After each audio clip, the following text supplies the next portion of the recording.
It may be a bit confusing as far as what to pack for a day hike, but in my previous video of meals ready to eat, or MREs, as referred to by our armed services, I mentioned a couple things for packing, not necessarily for hiking, but for packing in your car or for packing when you're stuck in traffic.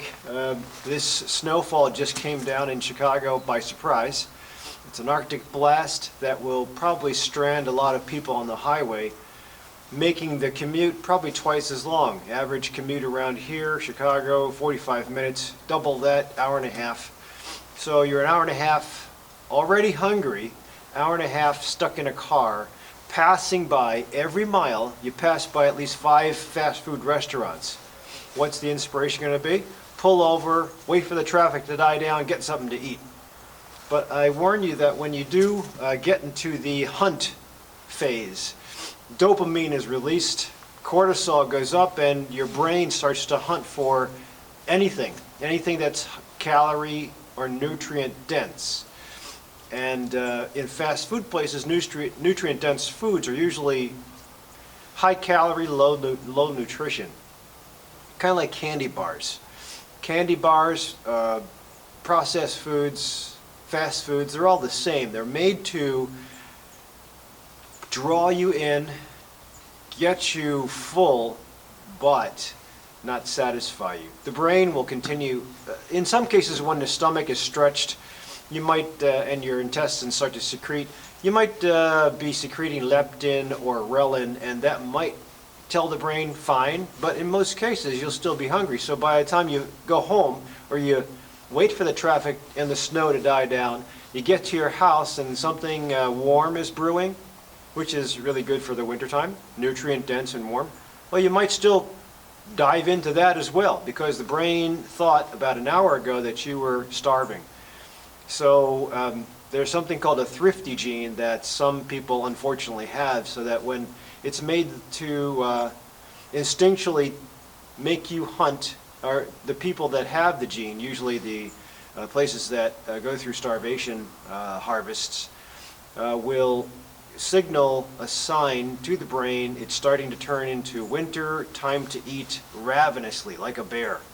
So if you happen to have the thrifty gene, then you might not be able to stop once the trigger for hunger is started. So that's why it's important to have these meals ready to eat. For the trail that, or at least my hiking party that I'm taking out, we're going to go through Whole Foods, and we're going to have a scavenger hunt to try to figure out what turns you on, or what you might want to eat on the trail when we take a break. And a day hike by no means will put you into starvation, but it's sometimes nice to, number one, replenish your calories that you'll burn on the trail. Number two, take a break and slow down and mindfully eat. Sometimes when you eat and you're hungry, you just chow down. You chew real fast, you hardly digest your food in the mouth with the saliva, and you swallow big boluses of food. Stomach takes a lot more energy to digest that poorly chewed food, so it's important that you mindfully eat, chewing slowly, enjoying the tastes. There's actually several different areas of the tongue that are responsible for different tastes, taste sensations. There's more concentrated taste buds in certain parts. Sometimes if you roll the food around, letting the tongue experience the food, it'll satisfy the brain more so than just chewing real quick, poorly digesting the food, and then swallowing it quicker, faster. So the scavenger hunt, we'll see what happens. I'm sure we'll have a wide variety of foods that we'll take out during break time on the trail, but my usual MREs, I don't like to call them snack packs, because in the 70s there were snack packs. There were just the Jello or pudding packs, and I don't think they were that healthy. But these MREs are, you can get these things that are already processed, they're not processed, but made by a company for you, and you can always read the label as far as what the ingredients are. I have another tutorial where I talked about post-exercise re-nutrition or rehydration. So please review that if you're not sure about the macronutrients that you're supposed to be taking in. Then you can also ziplock. As long as you take the plastic and put it back in, you never want to leave a trace of plastic or pollution in the nature preserves, but ziplocking certain foods is what I'm pretty sure that most people in the store or in Whole Foods will probably choose easy to open packs. I'll try to focus in on the folks that pick chips and Coke. Hopefully nobody will do that, but I usually pack my own sandwiches. I think nutrient dense nut butters, cocoa, grains. You can choose non-gluten or gluten-free, depending on your tolerances, or sardines, nutrient dense again. They kind of stink.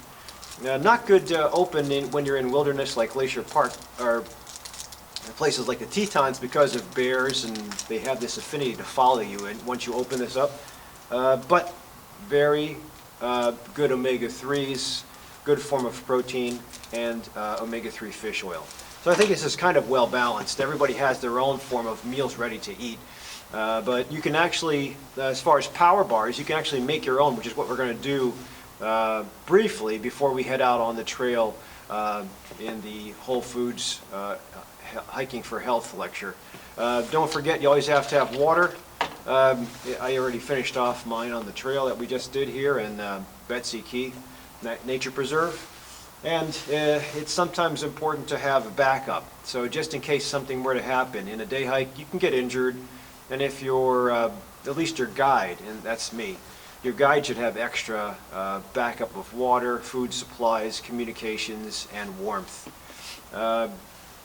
As I did a previous video on dressing for winter, you'll see that when you get into cold and you take a break, these fingerless gloves will protect the hand and palm, but the fingertips, which is the most distal part, the farthest blood vessel and skin from your heart will be the fingertips. Shoes are protected, although I just had to wade through a creek and my feet are a little wet. Shoes are protected, feet are protected, but fingertips are at risk for hypothermia, frostbite, or frost nip, even the tip of the nose. And that's why I bring the shamag. My balaclava is in the car. I wanted to be able to just experience some of this snow. So it's your choice as far as how you dress, but this will be the basics. You see it's all linked together. If I didn't dress warmly enough, then I'd be hungry and all I'd be thinking about is eating halfway through the trail. I'd be frustrated and my cortisol would be sky high. In this case, I did go off trail. I covered up. My fingertips did get cold at one point in time, but I took a break, filmed a meditation video, and warmed up again. So it's important to pace yourself. Now I'm a little behind schedule, but again, I'm not going to be diving into all this stuff. I'll probably eat a little bit, take off, have some water, and save the rest for later. But you see the dynamics of what happens here. Sometimes to get a new lifestyle change, you have to get lost in order to find yourself again. So it's important for you to use these little breaks, whether it's snow or raining or drastically hot. It is important for you to take these breaks away from the usual schedule of life and unschedule yourself. Sometimes when you do this and expose yourself to that unscheduled point of nature, it helps you find what truly is important for you.